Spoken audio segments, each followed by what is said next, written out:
যুক্তরাষ্ট্রের president Donald Trump ইরানকে ঘিরে আবারও চরম ভাষার হুঁশিয়ারি দিয়েছেন। তিনি স্পষ্টভাবে জানিয়েছেন, ইরান যদি তার বিরুদ্ধে হত্যার কোনো চেষ্টা চালায় তাহলে সেই দেশের অস্তিত্বই থাকবে না।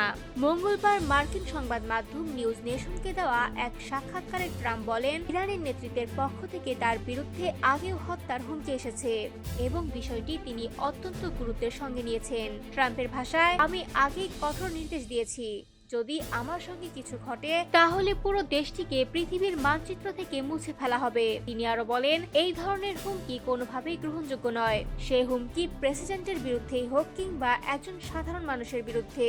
সাক্ষাৎকারে ট্রাম্প সাবেক প্রেসিডেন্ট জো বাইডেনকেও কটাক্ষ করেন। তার দাবি, ইরানের হুমকির বিষয়ে বাইডেন প্রশাসন প্রয়োজনীয় কঠোরতা দেখাতে ব্যর্থ হয়েছে।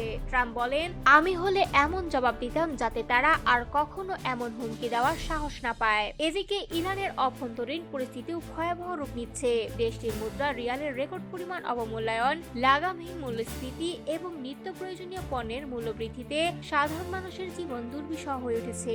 এর জেরে গত বছরের ডিসেম্বরের শেষ দিক থেকে তেহরান সহ বিভিন্ন শহরে ব্যাপক বিক্ষোভ ছড়িয়ে পড়ে। এই আন্দোলন দমন করতে গিয়ে ব্যাপক সহিংসতার অভিযোগ উঠেছে সরকারের বিরুদ্ধে।